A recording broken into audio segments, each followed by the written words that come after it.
This video has been under development for a couple years, but right as I was writing a decent draft, a genetics company had to go and claim they made dire wolves. Now I'm standing on the side of a road somewhere, not because I gave up and walked away, but because I want to start in the place that makes the most sense. Welcome to Jurassic Park, well, Jurassic Kahili Ranch, here on the north shore of Kauai. Over that hill somewhere is where they filmed the Brachiosaurus for Jurassic Park. As you may have gathered from the title and thumbnail of this video, this is a video about de-extinction and Pleistocene rewilding, now that it is no longer just science fiction. Colossal Biosciences, a biotech company that was founded in 2021, recently showed off some very cute little wolf pups, which they claimed were the first dire wolves in nearly 10,000 years. But did they create a dire wolf? And more importantly, during the process of creating them, did anyone watch Jurassic Park at Colossal? Well, they say they did. The overall vibe I get from Colossal scientists is kind of dismissive of Jurassic Park because, well, they're not making Jurassic Park. They're not making dinosaurs. They're not making a theme park with de-extinct animals in them.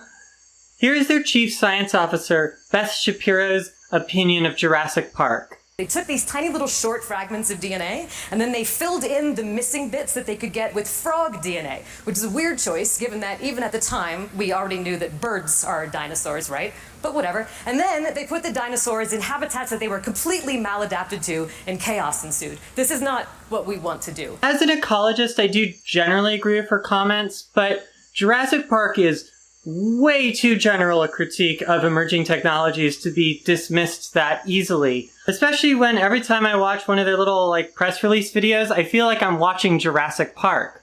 Its themes of hubris, unintended consequences, capitalism, and control are relevant regardless of the scientific accuracy. Now, if any Colossal Biosciences people are watching this, welcome!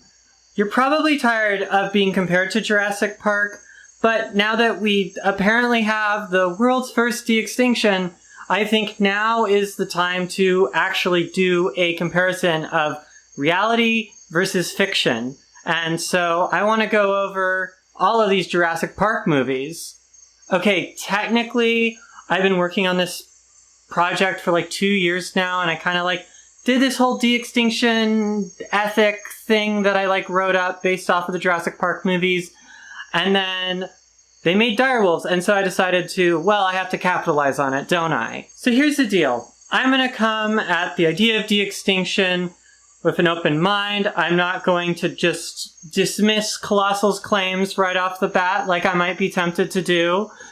And we're going to watch all 7 Jurassic Park movies. I guess they're making another one. In our sort of review of these movies, we're going to see what sort of lessons they might have to the current de-extinction discourse beyond dinosaurs are a bad idea to bring back because they don't really fit into modern ecosystems.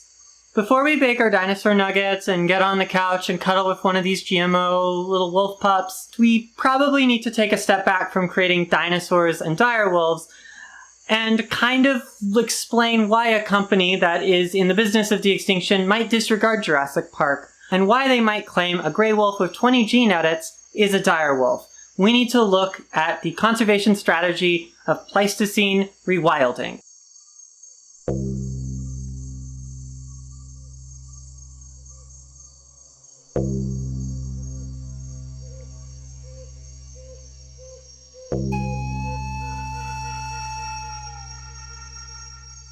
On the same tropical island where Jurassic Park was once filmed is one of the closest things to an actual Jurassic Park in the world today, Makawahī Cave Reserve. This cave not only gives paleontologists a chance to study a past ecosystem, but they have also tried to recreate it in surprising ways. Oh, look, we got a tortoise up ahead. This is an alpaca. There we go. A little friend who is busy grazing. Hey girl, how are you doing? Aside from marine reptiles like sea turtles, the Hawaiian Islands have never had any native non-avian reptiles. However, the niche that conservationists were hoping to fill with these sulcata tortoises originally belonged to a rather different animal, which to meet we will need to go way back in time to before the first Polynesian canoes arrived on these remote islands. Through a small hole we can enter this netherworld, sunken into the earth. The dark recesses of this cave are a refuge to the incredibly rare, and I mean like only 30 or so, no-eyed, big-eyed spiders, which is perhaps the dumbest name for any animal on the planet. This is also the richest paleontological site on the Hawaiian Islands. Because of this cave, we know of a lost world of Hawaiian fauna. Hawaiian honey creepers were diverse, feeding on flowers, insects, and seeds, such as the prehistoric Kauai form of the Ula'ai havane, feeding on the fruit of the Lo'ulu palms. O'oa'a would have called from the canopy, a bird that may have been wiped out if they were not extinct already by Hurricane Iniki, which is also famous for hitting Kauai right as filming was set to end for Jurassic Park in 1992. In the forest understory, the bizarre Kauai molduck would have foraged for worms, not unlike the kiwi of New Zealand, while stilt owls would have been on the hunt in the brush. Then there was the largest terrestrial herbivore, the turtle-jawed moa nalo, a giant flightless goose-like duck. As the name suggests, the beak of this bird is similar to that of a turtle or tortoise, which made scientists wonder if it might be possible to replace this extinct species with a large tortoise in a functional demonstration of Pleistocene rewilding. Now, you might be saying, this isn't de-extinction. Why are we talking about using tortoises to replace ducks when we now have genetically modified wolves? Don't worry, we will get to them soon enough. But to understand de-extinction, we need to see it as one method of achieving the conservation goal of Pleistocene rewilding. Oh, it appears I've become an animatic to explain things. That's fun. Pleistocene rewilding is itself a somewhat controversial form of the conservation practice of rewilding, which broadly focuses on increasing biodiversity and natural processes in an ecosystem. Pleistocene rewilding has the goal of restoring ecosystems to how they looked roughly 100,000 to 11,000 years ago. Like in Hawaii, since this time, megafauna has vanished across the planet, usually corresponding with human arrival. Mammoths? Gone. Giant ground sloths? Gone. Giant goannas? Gone. Saber-toothed cats? Gone. Moa and elephant birds? Gone. Giant lemurs? Gone. Other species clung on and are still here, but their ranges are significantly reduced from the Pleistocene. Without these keystone megafaunal species, ecosystems lost structure. Megafauna compact soil, they dig water wells, they disperse the seeds of plants. Loss of megafaunal prey eliminated their predators, which would have caused a cascade of changes in ecological communities. This leaves behind a hole in the ecosystem, which is apparently known as an ecological ghost. Thus, proponents of Pleistocene rewilding propose to either restore the range of a species in the Pleistocene, or for species that are completely extinct, use a proxy animal to patch this ecological hole. Now, that can take many forms. Drop some tortoises on islands that lost their tortoises or large birds. Take an elephant from Asia or Africa and put them in Texas. Maybe toss in a few lions out there too, recreating the presence of gomphothirs and American lions on the landscape. This in theory could fill in the ecological holes and make more functional ecosystems. Under that definition, Pleistocene rewilding has been going on since at least when the Spanish introduced horses to North America around the start of the 1600s, which have since become ecosystem engineers that dig wells used by many species and generally change the landscape because of their presence. However, not all of that is positively. Feral horses have also been found to be destructive, increasing erosion and decreasing plant biomass, along with being far larger than the small extinct wild horses of North America. That is the challenge with Pleistocene rewilding. The organisms we add will change the overall ecology in unexpected ways, especially because they are not the original species. Nor can modern proxies always survive in the habitats of extinct species. If we want to fill the ghost niche of mammoths, we can't use tropical elephants. We need something more mammoth-like, with lots of hair and fat to survive up on the tundra. Thus, having a proxy as close to the original species as possible is ideal, which is why Pleistocene rewilding can be taken a bit further through the de-extinction of a species to fill the ghost niche, rather than substituting in a modern one. De-extinction is a bit of a misnomer because you cannot recreate extinct species in their entirety. Its actual goal is to create a new species that resembles the extinct form through artificial means, whether that's selective breeding or gene editing, to better fill a ghost niche. Thus, the International Union for the Conservation of Nature defines de-extinction as any attempt to create some proxy of an extinct species or subspecies. Colossal Bioscience's goal is to use CRISPR gene editing to modify the genes in an existing animal to take on some attributes of an extinct animal, like tweaking a gray wolf to be a bit more robust and try and fill in the niche of a dire wolf, whatever that was. That is the point I want to make. The tortoises on Kauai and the animals Colossal Biosciences is trying to create are in practice not that different. They are all proxies for an extinct form, not the original species. However, ideally they can fill in the niche of an extinct species and thus have stabilizing effects on the overall ecosystem. That is Pleistocene rewilding in theory, but does it work? To see, let's go back to the real world. Makauwahi Cave Reserve's Proxy Tortoise project was initially inspired by similar projects on islands in the Indian Ocean, where the rewilding of native and proxy tortoises have been shown to control weeds effectively. But can a tortoise actually replace a moa nalo? Moa nalo had beaks similar to a tortoise, so the idea is the damage caused by these two species will be more similar from the plant's perspective than, say, a grazing ungulate's, which is supported by Hawaiian plants possessing defensive characteristics similar to other plant lineages that evolved alongside tortoises, and thus should be less impacted by tortoise grazing than non-native plants. This was illustrated at one of those projects in the Indian Ocean where two Hawaiian plants have become invasive weeds. And guess what? The tortoises didn't seem to touch them, suggesting something about them was not appetizing to tortoises. In their pens at Makauwahi Cave Reserve, the tortoises keep down grass and other potential weeds, reducing the work of horticulturists significantly from before their introduction, allowing native plants like this alpaca to thrive and not be choked out. So maybe a tortoise can replace an extinct duck, or at least have benefits for the surrounding ecosystem. Also, tortoises are unlikely to carry avian diseases that might impact sensitive native birds like nene, unlike some hypothetical giant exotic flightless bird that could be brought in, avoiding the disease-caused extinction nightmare facing the surviving Hawaiian honeycreepers.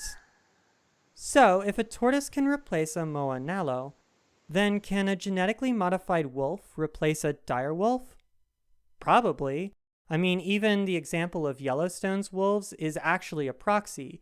The original northern Rocky Mountain wolf, due to their rarity, was not returned to Yellowstone. Instead, a different subspecies of gray wolf, the Alaskan timber wolf, was brought in. However, I have my reservations with the use of proxies, particularly given the wild horse example, and think we should collect more data on diets, behavior, ecological roles to more fully understand the extinct species, whether dire wolf or moa nalo, and better judge if a proxy is appropriate to restore their ghost niche. In the absence of that data, a lot of the support and criticism for Pleistocene rewilding and de-extinction feels kinda hand-wavy and unspecific. That is why I like the tortoise example. The goal is very clear. Tortoises prefer invasive plants over native plants.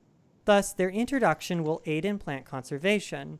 In the absence of such a clear goal or project, it makes sense to create some sort of guidelines or driving ethical framework to kind of construct your de-extinction efforts upon. And that's why the IUCN has created some. But we're here to watch Jurassic Park movies. I guess as the foundational cultural text on de-extinction, it makes sense to kind of start when building a framework on de-extinction to start with these movies. I even had a textbook once that quoted Jurassic Park in a section on de-extinction. So we can pretend that this video is at least somewhat intellectual. Are all the geneticists still here?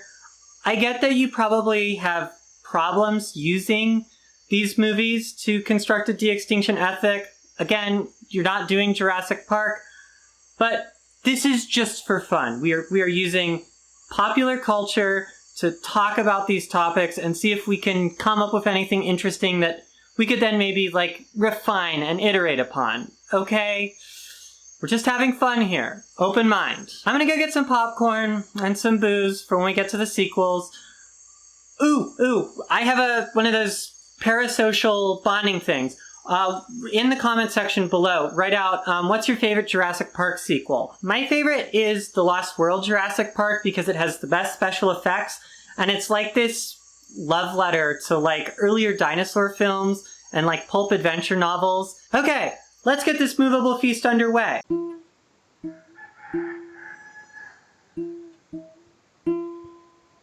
Jurassic Park is just such a good movie. I feel really basic in saying that it's one of my favorites, but it is. It's fun, well made, and well written, and all of the sequels have kind of failed to recapture just how good this original movie was. Now, that's going to be reflected in this video and our discussion on de-extinction, and all of it's going to come from just one scene. You know the scene, the lunch scene. So this scene starts out with Ian Malcolm critiquing the capitalist aspirations for Jurassic Park. This park was not built to cater only for the super rich. Everyone in the world has the right to enjoy these animals. Sure, they will. What, we'll have a coupon day or something? Gee, the lack of humility before nature that's being displayed here staggers me. Now, Colossal Biosciences isn't creating a Jurassic Park. No, de-extinct animal zoo, they're not going to sell dodos and direwolves as pets, but they are a for-profit company. Their basic business model is using de-extinction as a means to create new technologies that can then be sort of spun off into their own companies to make money. However, the CEO, Ben Lamb, also has this dream of making money directly from de-extinction. I was looking at a plan for a restored ecosystem. It was also a perfectly adapted money-making machine. Lamb explained the carbon offset value of a single elephant is $2 million. He added the interesting educational opportunities and sexiness factor of Colossal's creations would make its carbon credits trade at a premium. Gee, the lack of humility before nature that's being displayed here staggers me. I'm f***ing speechless. His plan is to monetize the climate and extinction crisis? No. To really dissect these statements, I guess we need to quickly talk about the idea of using mammoths to mitigate climate change. Essentially, the Arctic tundra right now has a bunch of material frozen in permafrost. But when that melts as the climate warms, it'll start rotting, producing methane, which as a greenhouse gas will warm the planet further. However, this landscape used to be different. The tundra of today was the vast mammoth steppe ecosystem, which could sequester more carbon than the modern rainforests. Today, though, this ecosystem is essentially extinct. The primary hypothesis as to why is because herds of Pleistocene megafauna maintained this ecosystem. Millions of animals moving around and grazing, where today there are only a few surviving species like caribou and moose. Experimentally returning higher grazer densities to tundra promotes the rise of grassland ecosystems, increasing productivity and restoring this extinct habitat. The idea is that de-extinct mammoths could be a part of this. However, this seems like a fantasy. To create the densities required, you would need so many mammoths, and until someone creates a proxy that can survive up north, there are none. Even once Colossal or another company makes a proxy, they will need to introduce this animal and create a population, which then needs to grow. Sounds like it will take at least a century, probably longer, which defeats this as a practical near-term climate solution. Just breed a bunch of bison, wild horses, or muskox and introduce them to create grassland if this is a serious proposal of climate adaptation. We don't need mammoths to do that.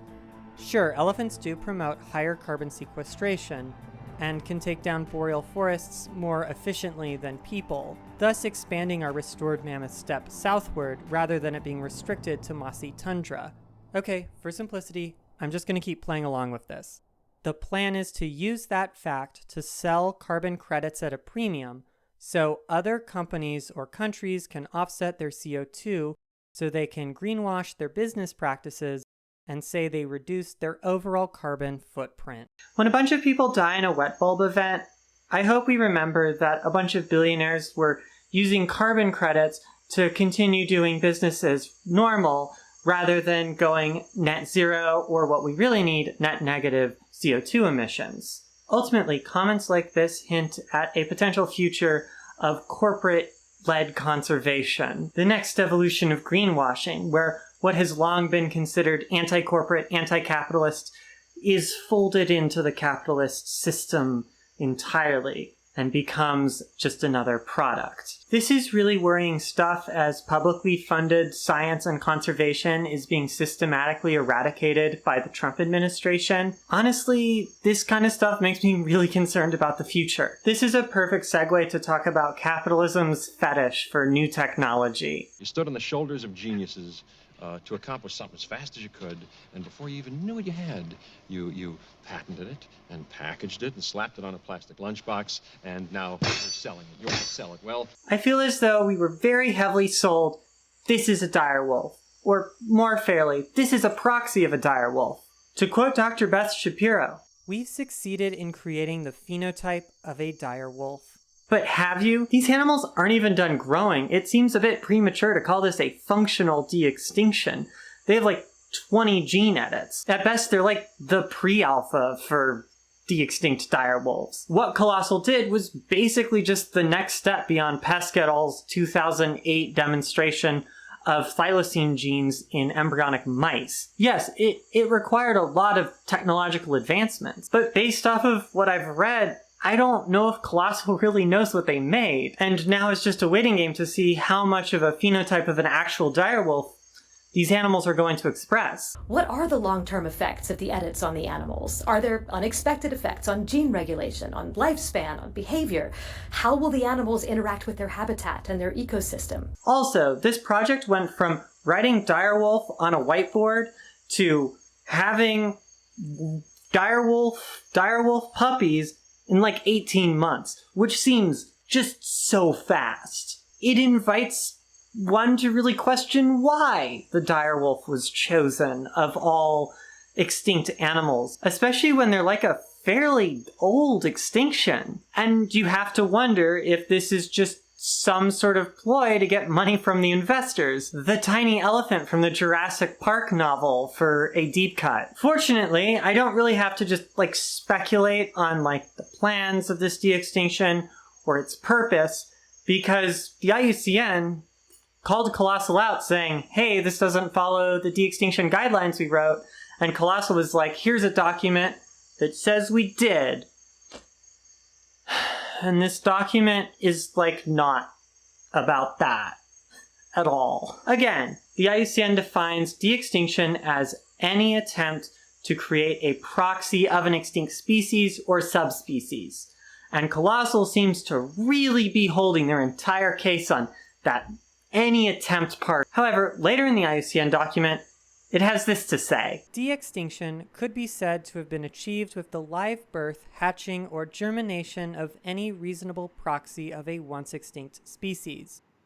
Such a revival, either of a few individuals or by creating a captive breeding population, might by itself have some research, educational, or entertainment value. But the wider success as a conservation tool must consider post-release performance and the status and the persistence of a re-established population, and the wider ecological impacts. Note the could be. So is de-extinction any attempt? The creation of a proxy that's reasonable? Or is it actually rewilding these animals so that they can do what we want them to do? Under that last definition, Colossal definitely did not de-extinct the direwolf. These animals, there was no plan to even put these creatures into the wild. They just made them, and they're going to study them. They keep saying that they don't want to make Jurassic Park, but then why are they making a bunch of animals that they're claiming are extinct species and just putting them in essentially a zoo? I mean, even like Jurassic Park, they pretend that it's a wildlife preserve. Honestly, I was a little disappointed when I opened this IUCN alignment document from Colossal because I was expecting, like, they were going to explain, this is why we should make direwolves, and here's how it's all going to work out, and here's our plan to release them, and, like, do all of that. It wasn't about that at all. Basically, it moved all of its alignment was nothing about the ecological benefits of returning direwolves, but the technological advancements that they made that could potentially be used to help other canids. I'm going to get to that in a moment, but fine. This project was conservation aligned. It could be used for conservation. But then why are we calling it de-extinction if that's the primary focus and not creating a proxy that we can then restore into the ecosystem? Like, that's the whole point of this de-extinction exercise. Also, and I need to point this out, if Colossal wants to call this a de-extinction because an attempt was made, this is not the first de-extinction. Yeah, we can discount the attempt to clone the Pyrenean ibex, but what about the attempts to recreate extinct animals by selectively breeding cattle to create the ancestral form, the auroch? Or what about the quagga project, which bred a bunch of zebra to appear to look like the extinct quagga subspecies? This project is also well beyond Colossal in that there are already some of these animals living in national parks, which people now call Rauquaga, which is in reference to their creator, Reinhold Rau, and also helps differentiate them from the original extinct population. I'd be really, really curious to hear Colossal's thoughts on the quagga project. Maybe they wouldn't count it because quagga are like a subspecies or something, and we'll pretend that subspecies and species mean anything in de-extinction discourse when we're creating proxies. I just really don't know how Colossal can claim that they did a de-extinction without also accepting that they didn't do the first one. Maybe the argument is that backbreeding isn't legitimate, and because they used genetic engineering and put direwolf genes in a gray wolf, they molecularly de-extincted those genes, and so we can just say that it's a real de-extinction, unlike the quagga project, which was just selective breeding. Our scientists have done things which nobody's ever done before. Yeah, but your scientists were so preoccupied with whether or not they could, they didn't stop to think if they should. And sure, maybe we can call this the first functional molecular de-extinction. But that's not how the IUCN defines de-extinction. I am on the side of these stricter guidelines for de-extinction because proxies just don't matter in the same way that extinct in the wild or functionally extinct animals do. Those animals were trying to breed so that they can be functional in the wild.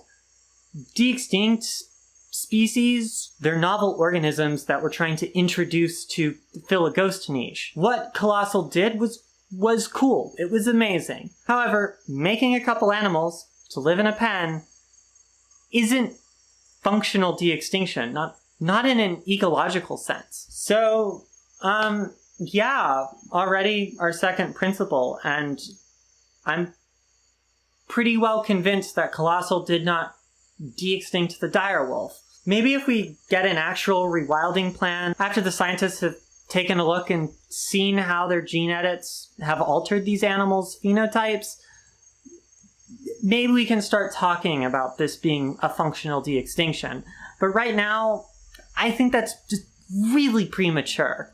And even if that was the case, all they would have really done was be the first to create a reasonable proxy of an extinct species through CRISPR-Cas9 gene editing, which is still impressive, but not de-extinction. I'm sorry, I was really hoping there'd be enough ambiguity in here that we could, like, be kind of like this will they, won't they, like, well, was this de-extinction? Was this not de-extinction? But that would be dishonest. This just wasn't de-extinction. But I want to keep going. Let's, for argument's sake, say they created a reasonable proxy of a dire wolf and are planning to introduce them into North American ecosystems to fill the direwolf ghost niche. And they're going to call them lamb's wolves, or lamb's direwolves, following that same naming convention that was started by the Rauquaca. But this technology could be used for good, right? Condors. Condors are on the verge of extinction. If I was to create a flock of condors on this island, you wouldn't have anything to say. No. Here's where we really get into the core of our de-extinction ethic. Under what conditions should we engage in de-extinction? This is the primary argument that Colossal uses to say they're not making Jurassic Park. They are essentially creating a flock of condors, not a flock of pterosaurs. Pleistocene rewilding, though, is a bit more complicated, as for some of these species, it's a bit mysterious what actually caused them to go extinct. Was it human overhunting and thus we should do de-extinction? Was it a changing climate long before humans could affect it? Or some other natural phenomenon and thus maybe we shouldn't do this? What if it was a variety of human and non-human factors that led to this extinction? What are we supposed to do? And all of this kind of ignores the fact that, like, the human interaction with nature has changed dramatically from the Pleistocene to today. This is a huge debate within larger rewilding discourse. At what point in history we should rewild to? You know, is it when humans left Africa 100,000 years ago? Is it the invention of agriculture? Is it the rise of Sumerian civilization? Is it European colonialism in 1492? Is it the Industrial Revolution? Is it like the arrival of artificial materials and atomic weapons? Most people in rewilding seem to agree on pre-industrialization as the target. Personally, though, I think we should take a more nuanced approach to this rather than just saying everything, we want to restore the world to this random date. For Pleistocene rewilding specifically, I think we should really only be focusing on where there's a clear ghost niche and a clear way to get that filled and have ecological benefits. There are plants like Joshua trees or the Guanacaste tree that were sort of dispersed by megafauna. So one could argue that bringing back a species like a gomphotherium or giant ground sloth is actually totally cool to help protect these plants. But what about a direwolf proxy? Would that have any benefits? Well, to answer that, I think we should probably talk about what a direwolf is. The direwolf, Anoseon dirus, were essentially the same size as the modern gray wolf, just a bit more robust, with a few skeletal differences, including a larger head with a very powerful bite. Isotope analysis shows direwolves were apex predators, competing for prey alongside the American lion and Smilodon. Specifically, they would have preyed on extinct bison, camels, horses, maybe some ground sloths, and young mammoths. This is why direwolves are extinct, because their prey base is also extinct, which basically annihilated the niche they once held, with more generalist top predators like gray wolves taking that apex predator spot. Colossal's reasoning as to why a direwolf was a perfect de-extinction target was that some vague thing about apex predators. But North America isn't lacking apex predators because the direwolf is extinct. It's because people shot all the regular wolves. Over most of North America, it would be the ghost niche of gray wolves or red wolves that is more apparent than whatever might remain from the extinction of the direwolf thousands of years ago. Saying we need apex predators is just too vague, really, to say why we should bring back an animal with an extinct prey base. This lack of specificity is a pretty problematic precedent to be starting in de-extinction, and it's something that, like, should not be there. As I said, I get really annoyed by all the hand-waviness with de-extinction and Pleistocene rewilding discourse. The thing, though, is I don't think Colossal really had to be that vague. I could potentially see, because of the return of bison and all of these like feral wild horses, there being a place for apex predator like a direwolf or a saber-toothed cat. I think this would take like a real ecological analysis though, because again, the feral horses are a lot larger than North America's extinct horses, but there you go. I did Colossal's jobs for them and explained why creating direwolves maybe wouldn't be a bad idea. You're welcome. Of course, Colossal also wants to do conservation for extant species, slipping under all the headlines about direwolves, but becoming more well-known. They had a big announcement in their red wolf project, red wolves being this species of wolf that small wild population was nearly wiped out by the first Trump administration. Anyway, they cloned what they called ghost wolves, but are really coyotes with some red wolf genes in them. Anyway, the idea is that they clone these animals and then they could bring them into captivity while also leaving the wild animals in the wild. Then, apparently in phase 3, they're going to take out the coyote genes, replace those with red wolf genes, and they're going to make red wolves. This project, the more I've learned about this project, the more confused I've gotten. Why'd they have to clone the whole animal? Why not just create a cell line and then just like take those genes and CRISPR them in to an actual red wolf? Why? This seems like the most backwards way of doing it. Are they creating proxies for endangered animals now? What is going on? Allegedly, red wolf conservation groups within the Fish and Wildlife and AZA weren't even aware of this, which is really troubling when this is about protecting a federally listed species. These partners should be informed.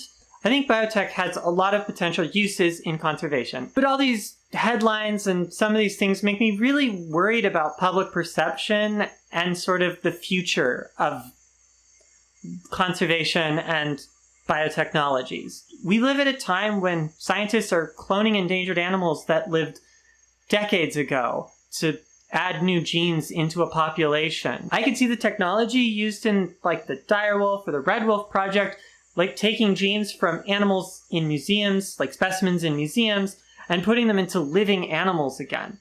Colossal seems aware of this, and that's why they created the Colossal Foundation to kind of get some of these advanced technologies into the hands of conservation organizations, which would be enormously beneficial. But the fact that major red wolf stakeholders were not aware of Colossal's red wolf project, though, is really concerning, especially when Colossal is talking about genetically altering endangered species to make them better adapted to the changing world.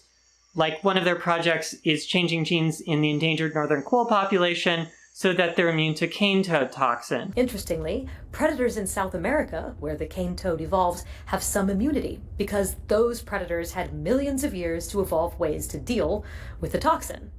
By tweaking just one gene, one base even, in the critically endangered northern quoll to mimic the version of the gene that evolved in South America, we've shown that we can actually make that population 3,000 times more resistant to cane toad toxin. Colossal seems pretty invested in this idea, and I think this technological mediated evolution thing will probably be a tool in the future of conservation.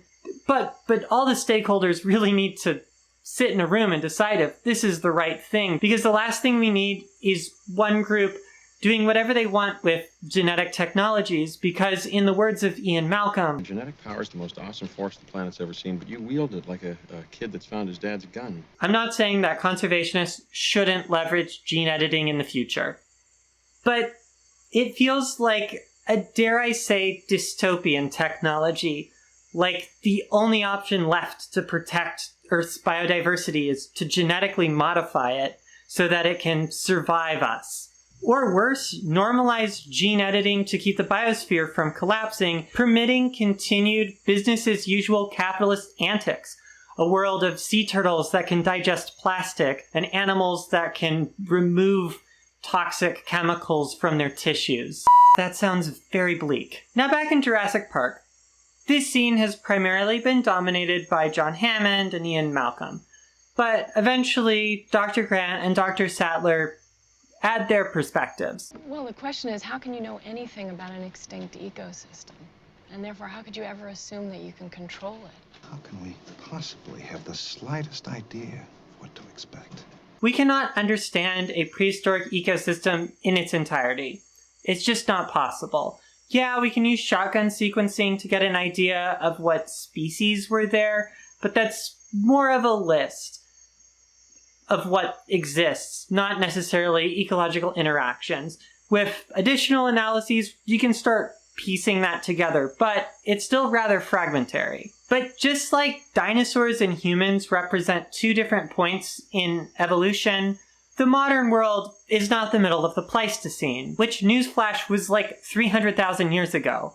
And the Pleistocene ended 11,000 years ago, at the end of the last ice age, which, if you haven't noticed, we're not in an ice age. In fact, the climate's warming. Don't worry, billionaires are working on a way to monetize it. Since then, Mammoth steppe and Hawaiian lowland forest has essentially disappeared. So where are our proxies supposed to live? How do we even know that a given proxy is appropriate to fill the niche that we want them to fill? How do we even know how a proxy is going to even fit into the ecosystem?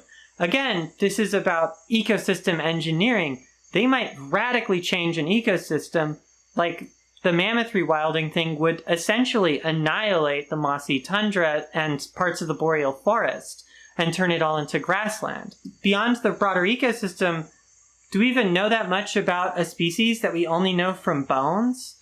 Again, that's like the point of the raptors in Jurassic Park. They're so unlike the popular conception of dinosaurs at the time that they're very difficult to control. One of the major concerns leveraged at de-extinction is its potential to create invasive species, which, if we're not careful, might happen. The raptors are an extreme example, and Colossal, despite being a go fast and break things kind of company, has been pretty restrained in that they're not just like tossing these wolves out into the wild.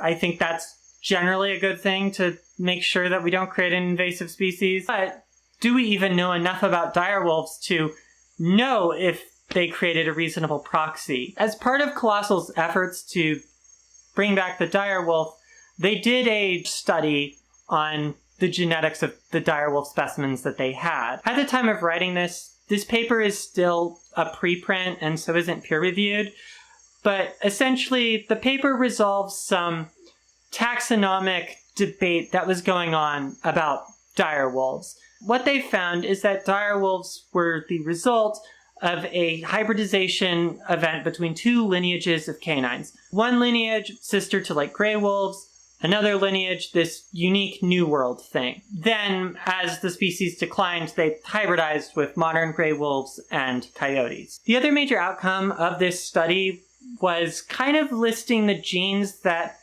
they seem to have edited to get, in their words, a larger build, and also talking about this pale gene, which they used to justify making their wolves white, even though that makes no sense. Taking the phenotype of two individuals as a representative of a whole species seems wildly unscientific, especially since gray wolves have quite dramatic coat variation. It also doesn't make any sense. Like, it seems rather maladaptive to have,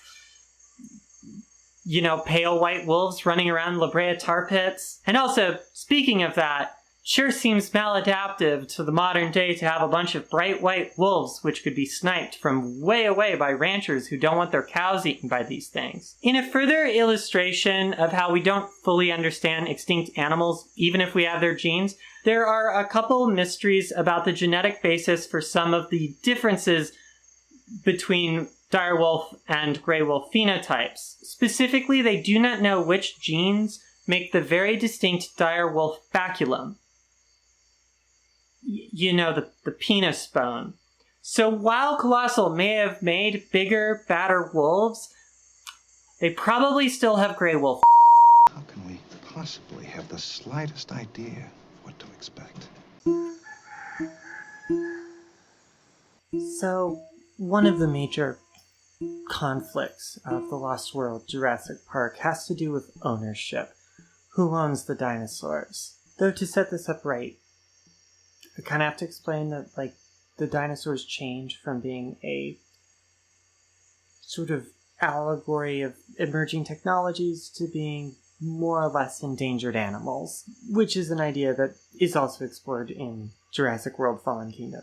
Anyway, companies can hold patents on organisms that they alter genetically, which is something both Jurassic Park dinosaurs and Colossal's direwolves could be subject to. Now, Colossal doesn't appear to be patenting their wolves. This is probably the question I most would want to know about from Colossal. What's their plan with patenting? Who's going to be responsible / own these animals? Because who owns them? Are they like a public thing? The government? The company that made them? Obviously, they're free animals running around loose. They kind of run themselves. Ownership doesn't really matter to them. Now, in the Jurassic Park franchise, we see sort of the rise of NGOs, specifically as kind of the heroes to help the dinosaurs not get taken and owned by corporate interests, while the government kind of just doesn't care and kind of stays out of it, which I think is fair. I don't know if taxpayer dollars should go to making mammoths when we have much larger societal problems. However, it's probably not a bad idea to have some government oversight when it comes to these sort of projects. Of course, the current US government isn't really interested in that, are they? Colossal's website proudly displays a quote from Trump's Secretary of the Interior, which basically says, "It has been innovation, not regulation, that has spawned American greatness." What the In The Lost World, and later in Fallen Kingdom, we see shady corporate villains threatening to undo the work of smaller NGOs and destroy restored ecosystems. And well, that hits a little close to home, as that is the fate of Makuahi Cave, which is now closed to the public, the replanting and rewilding efforts threatening to be undone by bulldozers clearing out all these restoration efforts, and potentially the human remains of ancient Hawaiians in the dunes, because there are apparently not enough enclave tourist spots in Hawaii. It sucks that you can dedicate your life to a project and then have some state or some rich developer undo your life's work. In another one of those life-imitating art moments, some people even stole some of the tortoises, like what happens to dinosaurs in every one of these movies. I really want to believe that Colossal has the best intentions and is one of the good ones. That they'll be kind of just a contractor in the background for NGO on-the-ground conservation work. Look, I want to start dismantling capitalism like tomorrow, but until we do, we still have to kind of mitigate the climate and extinction crisis as best we can, even if that involves maybe using the fruit of some of these capitalist technologies, just so long as we keep the goal in mind, what we want to build. Because a post-capitalist world hopefully has a lot of biodiversity. At least that's what I want. Ah yes, Jurassic Park 3, the one people don't seem to like, even though it's fine, and it's pretty short, so it's not like the bloated corpse of some Jurassic dinosaur, unlike other films in this franchise. Despite having the fewest attempts to make a Jurassic Park sequel intellectual, I find this film makes some very interesting points about de-extinction. Near the start of Jurassic Park 3, Dr. Grant is giving a lecture, and he basically describes the dinosaurs that at Jurassic Park as theme park monsters. Dinosaurs lived 65 million years ago. What is left of them is fossilized in the rocks, and it is in the rock that real scientists make real discoveries. Now, what John Hammond and InGen did at Jurassic Park is create genetically engineered theme park monsters, nothing more and nothing less. Wow, that seems kind of familiar. Somehow, Jurassic Park 3 understands that de-extinct animals are proxies. They aren't real dinosaurs. They're made from bits of dinosaur DNA glued together with strands of frog DNA. And that makes sort of an approximation of a dinosaur. Exactly how these are not dire wolves, They're gray wolves with some direwolf genes in there. Thus, one could easily apply Dr. Grant's opinion to these direwolves. While these may not actually be good proxies for direwolves, I disagree with applying that across the board to de-extinction. And I think Jurassic Park 3 agrees with that. Despite Dr. Grant initially dismissing the dinosaurs of Jurassic Park, as much as I've dismissed the direwolves that Colossal made, he is very obsessed with raptor vocalization after his traumatic experience on Isla Nublar. When he gets tricked to going back to Isla Sorna, we see him observing the velociraptors with much interest, as well as marveling at the other species, despite calling them theme park monsters earlier in the film. We even see him apply knowledge he learned from digging for dinosaur bones to these proxy dinosaurs. And while it's kind of dumb to talk to the raptors, this is an astute observation about the nature of proxies. We cannot recreate an extinct species. However, an appropriate proxy can fill their ecological niche. We shouldn't kid ourselves. We are replacing ducks with tortoises. We are replacing mammoths with genetically engineered fuzzy elephants. Colossal Biosciences is aware of this fact, though I think they kind of hide it through their marketing. If Colossal had created a proper direwolf proxy, lamb's wolf, would that animal be enough ecologically? It might not be much, but Jurassic Park 3 seems to say yes. And with that, we are finally done with the Jurassic Park franchise, which means it's time for me to grab 2 margaritas like the late Jimmy Buffett as the Jurassic World franchise bombards me with its stupidity. Okay, so I'm not being entirely fair to the Jurassic World movies. They're fine. They're fun if you just want to sit back and watch dinosaurs eat people.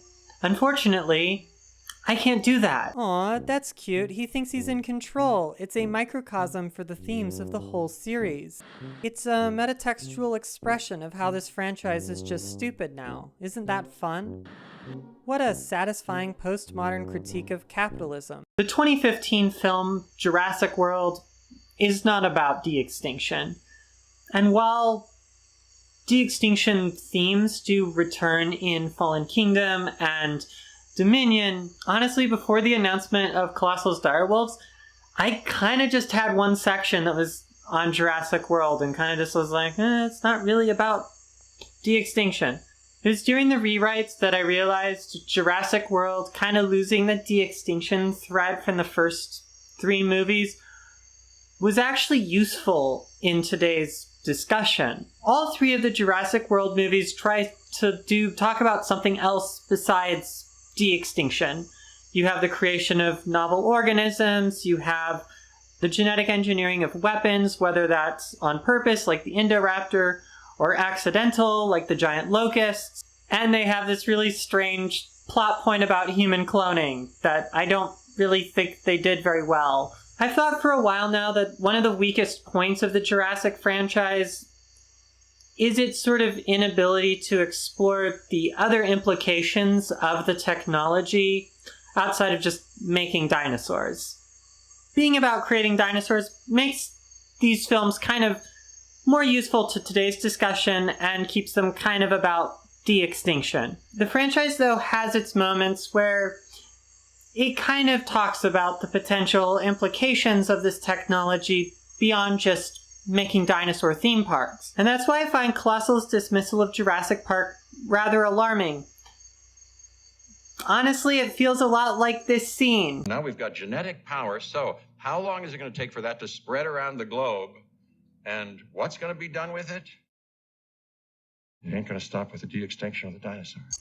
Sure, Colossal Biosciences is focused on conservation and de-extinction, but as climate YouTuber Solarpunk Alana pointed out, there's nothing stopping the technology that Colossal develops from being used for other purposes besides conservation and de-extinction. They can spin it off into its own franchise and keep Colossal this pure conservation de-extinction company. This technology isn't going to stop at the de-extinction of the direwolf or dodos, and some of what's being developed could radically alter the fabric of society.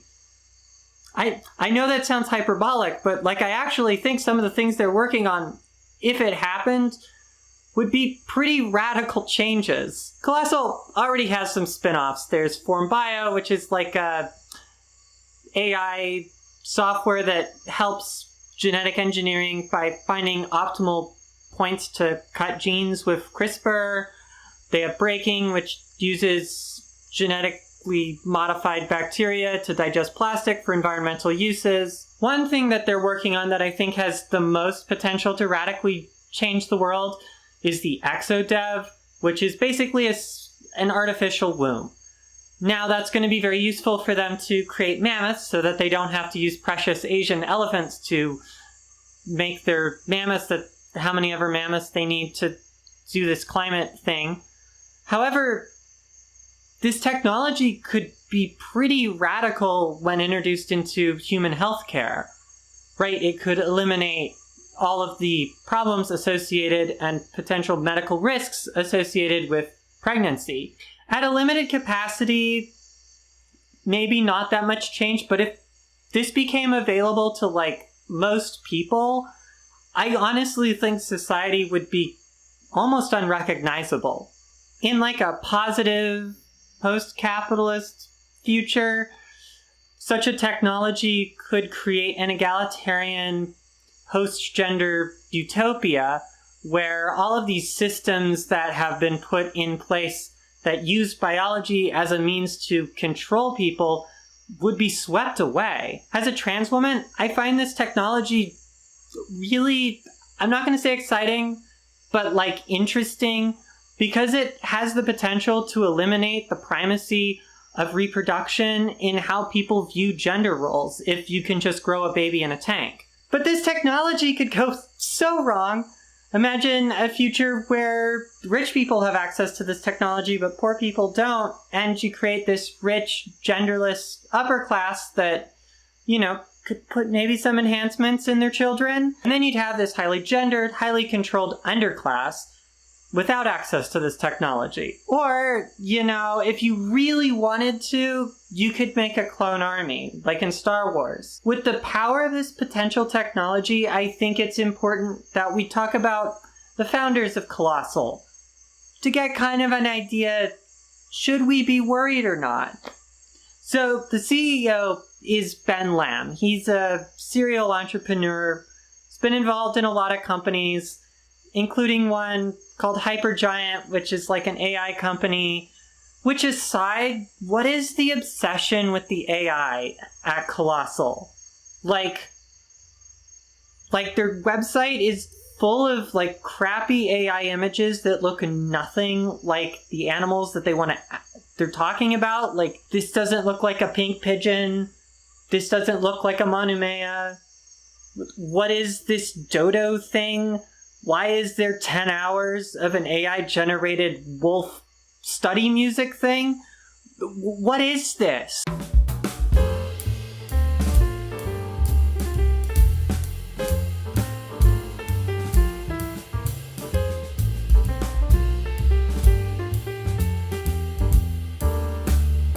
The more important thing to note about Hypergiant is it also is attempting to apply AI to a lot of sectors, including the defense sector, because that worked out so well in the Terminator franchise. He also brought a lot of weird investors into Colossal, including a bunch in like the defense. I get celebrities, I get medical people, but defense? I mean, Ben Lamb went on the Joe Rogan podcast and said that Colossal works closely with the defense and intelligence community.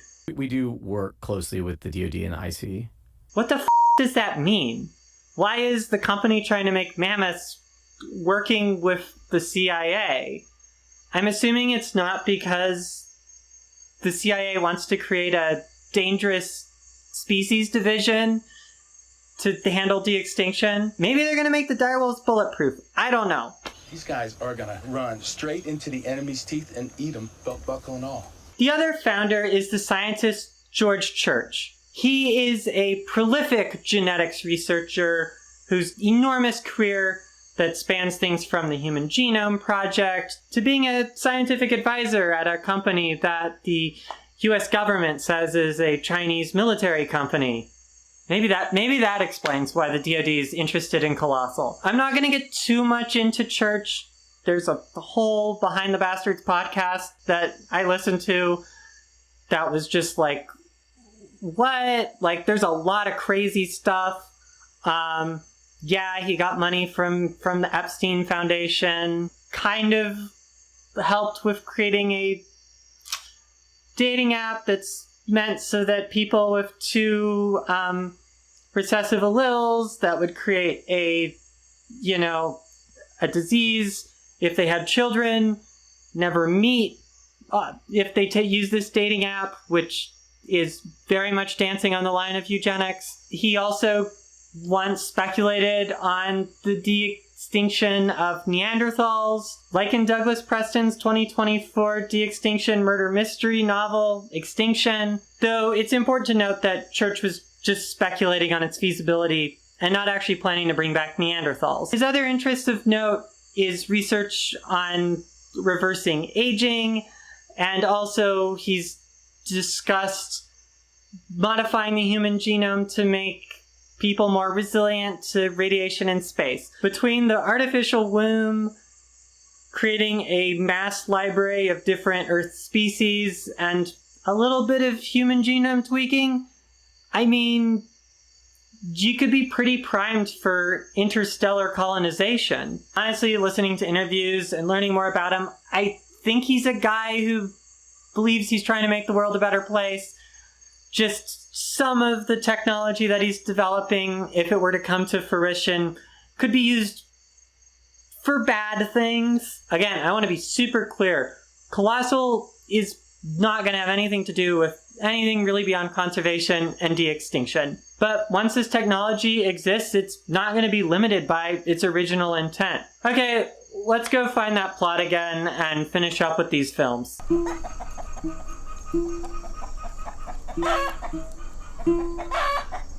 Jurassic World Fallen Kingdom is one of the dumber of the sequels. But let's pretend it nailed its initial premise. NGO people want to go save dinosaurs from an erupting volcano, but the government doesn't care. This conflict reminds me of one of the primary concerns conservationists have with de-extinction. If you can just de-extinct species, why conserve the species we have? Why not just let corporations wipe them out for short-term profit gains? Wildlife conservation is built on loss and urgency. I don't think it should. It should be more proactive in its approach of protecting species before they're threatened with extinction. But that's the way things are. And my biggest takeaway from the whole Colossal thing is, yeah, this is a valid concern. The very word de-extinction undercuts conservation because it implies extinction isn't forever.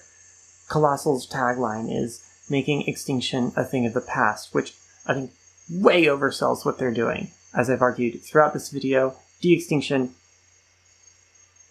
is a misnomer. You cannot bring a species that is extinct back. You can simply create a proxy to fill the ghost niche to keep the overall ecosystem from not collapsing in on itself.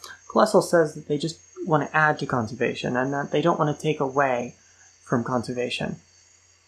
Yet they still, on their website, proudly have this quote from the Trump's Secretary of the Interior, which after the whole, American greatness thing, goes on to say, "The revival of the direwolf heralds the advent of a thrilling new era of scientific wonder, showcasing how the concept of de-extinction can serve as a bedrock for modern species conservation." He also further elaborated to Department of Interior staff, "If we're gonna be in anguish about losing a species, now you have an opportunity to bring them back. Pick your favorite species and call up Colossal." I wonder why he would say that. Is it because the Trump administration is trying to dismantle the Endangered Species Act? Because of stuff like this, I think de-extinction is just too much of a misnomer, and maybe we shouldn't even use this term. Maybe rewilding of extinct species through an artificial or novel proxy is more accurate, or even break up some of these terms, because I think that it might be confusing the way that Colossal uses the term de-extinction for a lot of things.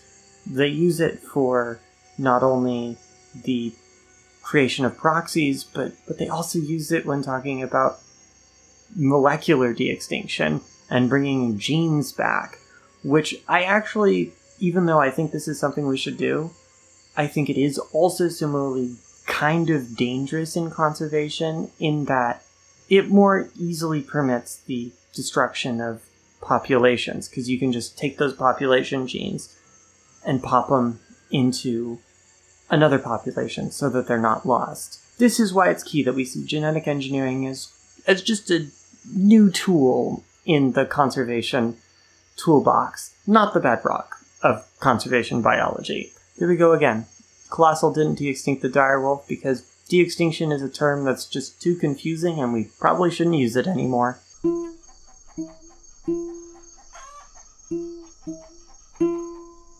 Jurassic World Dominion, a thematic mess that really never picks a topic. Is it about humans and dinosaurs coexisting? The black market wildlife trade? Is it about how tech billionaires are evil? Is it about agricultural GMOs? Is it about Alan Grant and Ellie Sattler finally hooking up? Is it about the contrived 66 million year grudge match between a Tyrannosaurus and a Giganotosaurus? This is giving more Pink Pony Club than Ellie Sattler, I think. I'm just gonna pick one of those topics, and that is coexistence and the rewilding of humanity. The Jurassic World franchise kind of breaks the status quo of the original films by taking the dinosaurs off of these remote islands and putting them kind of in the area that humans are. For more on that, there's this really excellent video by the YouTuber Cool Crash Pictures on Jurassic Park and conservation. Right now, I'm just going to be focusing on these sort of questions of coexistence from a de-extinction perspective. This is a really important and interesting idea because de-extinction and Pleistocene rewilding, while it's about ecological restoration of large megafaunal species, it also means bringing these megafaunal species kind of into closer proximity to people and into our lives. Thus, for everything to go smoothly, human society would also have to be rewilded to some extent. We would have to adapt to the return of apex predators and massive herbivores, which can be very dangerous. There are cultures that do live alongside megafauna and have various strategies to do that. Some of that isn't super effective, like there's some villages in India where people wear like a mask on the back of their head, so it looks like they always have their eye on a tiger trying to sneak up on them. But there's more effective methods, like using lights to keep the animals out of like towns, or using bees to keep elephants out of fields. And some extinct species would radically alter the environment we live in. Imagine the de-extinction of something like the Rocky Mountain locust or the passenger pigeon. These would change North America completely. Imagine a small Midwest town having to deal with a flock of passenger pigeon proxies containing millions of birds that blackens the sky for like 3 days. And all of the like poop that they'd make and like all the destruction they would cause. You would have to divert aircraft like we do with storms to avoid these massive flocks of birds, and they would alter the fire regimen of eastern North America pretty substantially. We suddenly wouldn't feel so in control of nature and the planet, and we couldn't delude ourselves into pretending that humanity and nature are separate things at all. We would have to develop a more intimate relationship with the natural world to make any of this work. That's what makes it interesting. Coexistence is possible, but it isn't exactly easy. Apex predators can eat people, and this is why I'm disappointed in Jurassic World Dominion, because this would be a perfect sort of narrative to discuss. You could make a great Jurassic Park movie where you have some people on the side of, we should do coexistence, and some people on the side of, no, we have to keep nature and humanity separate. And, they would have their points to each side. And while Jurassic World Dominion ends with this like voiceover about coexistence and shows a bunch of scenes, the movie could have gone so much further and not have lost the plot like it kind of did. These cultural impacts are probably the most unappreciated aspect of this whole, Pleistocene rewilding de-extinction discourse. Some of the earliest examples of art, paintings on cave walls, show megafauna, including a lot of species that no longer exist. We have lost touch with the natural world as technology has advanced and our lives have become more regimented as a result of capitalism. Maybe one of the more interesting aspects of what Pleistocene rewilding could offer, reconnecting humanity to the natural world. And maybe the rewilding of even these weird genetically engineered proxies could be almost inspiring. Probably the most eloquent quote I've seen in this entire direwolf story was given by Mark Fox, a tribal chairman for the MHA Nations, who said, "The de-extinction of the direwolf is more than a biological revival. Its birth symbolizes a reawakening. The direwolf carries the echoes of our ancestors, their wisdom, and their connection to the wild. Its presence would remind us of our responsibility as stewards of the earth, to protect not just the wolf, but the delicate balance of life itself." Why I can't find this quote on their website while the stupid quote by the Secretary of the Interior is front and center, I don't know. Colossal certainly talks about collaboration with indigenous groups a bunch. That is good because having a bunch of corporate scientists descending upon an ecosystem and start changing genes feels like it could become a new type of colonialism on the molecular level. But would a real-world company like Colossal listen to these important opinions if they disagree? In Aotearoa, New Zealand, it has been reported that there's almost zero support for the introduction of GMO proxies of extinct species by the Maori. Will these critical opinions be listened to even if a billionaire thinks it'd be cool to have giant eagles flying over where they filmed Lord of the Rings? I really hope so. Is it bad that I'm using a movie I haven't seen as a punchline to ask a final question? Why use popular movies to create a real-world de-extinction ethic? Why create GMO wolves? Why are there 7 Jurassic Park movies? The answer to all of those, unsurprisingly, is capitalism. Jurassic World Rebirth looks fine. I'm just mad they're not going to keep doing this coexistence thing and they just had all the dinosaurs die out. Okay, I guess maladaptation to the modern world is an okay thing to discuss in a de-extinction ethic, or I guess, you don't want to accidentally de-extinct some sort of disease that will then spread to other animals, which theoretically is possible if you're not careful. However, I would rather take this time to answer the why use Jurassic Park to discuss de-extinction? Why create some sort of de-extinction ethic when the IUCN already has guidelines? Why subject myself to all these films, only some of which I actually enjoy watching? Between this video and the Lysine Contingency short, I'm gonna have so many people reminding me that these are just movies. I know, but why do I keep feeling like life is imitating art? My real answer to why use Jurassic Park to talk about, okay, I can't say rewilding of proxies or rewilding of genetically modified proxies to replace extinct species over and over and over again. We're just going to use de-extinction, okay? Is that okay? Even though I think that term is bad. But Jurassic Park is the main de-extinction franchise. I wish there were more. I guess there's Extinction by Douglas Preston. But at the end of the day, the Jurassic franchise is a massive media franchise.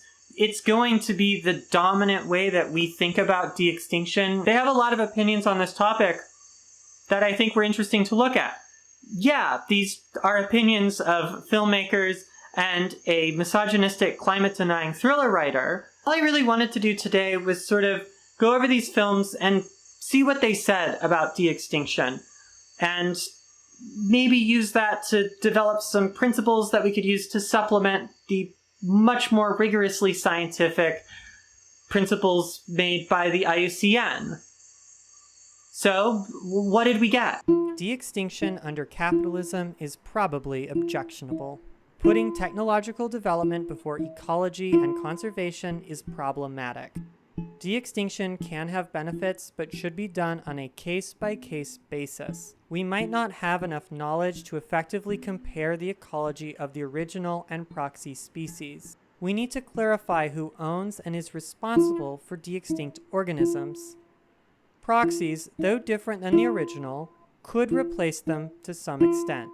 We should be careful what technology we create so that it isn't used for unintended purposes. De-extinction is not a replacement for mainstream conservation. The goal should not only be the rewilding of megafauna, but also of ourselves, while also respecting all communities that are key stakeholders. Now, since I talked about the IUCN's key principles a couple times, we should probably compare them to the ones we got from Jurassic Park before we wrap up to see where these two lists of principles might interact with each other and have similar thoughts. So here are the IUCN's key principles.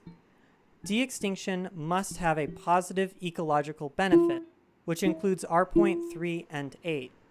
De-extinction candidates should be selected carefully, replacing with modern unmodified substitutions if can, and ensuring the ghost niche exists, which includes point 3 and 4. Follow current translocation science and best practices on the release of de-extinct species. Having a clearly defined metric of success for the project, which we talked about when developing 3. Avoid excessive costs of resources or endanger other species by the project, which is covered in point 8.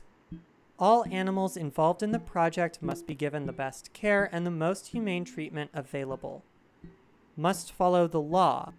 Proxies should be listed separately on the IUCN Red List from the extinct species, which point 6 falls under.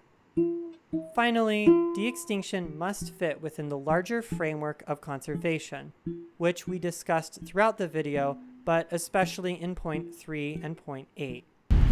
So there you have it, how our little de-extinction ethic intersects with the IUCN's. And hopefully it shows that we haven't just been wasting our time this whole video.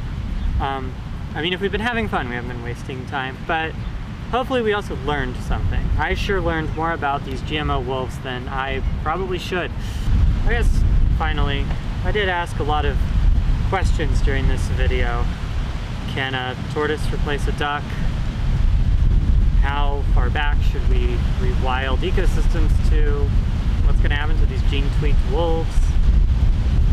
What happens when political and corporate interests intersect with the restoration of ecosystems? Maybe you at home have some thoughts and some potential answers, or want to add your own sort of thoughts on the general concepts of de-extinction and Pleistocene rewilding. I sure would like to hear them because I'd like this to be more of a conversation rather than just my thoughts. We got an end screen here. We have an end screen here. See, whoa, almost dropped that. Nobody cares, and you all missed the last Jurassic Park reference in this video.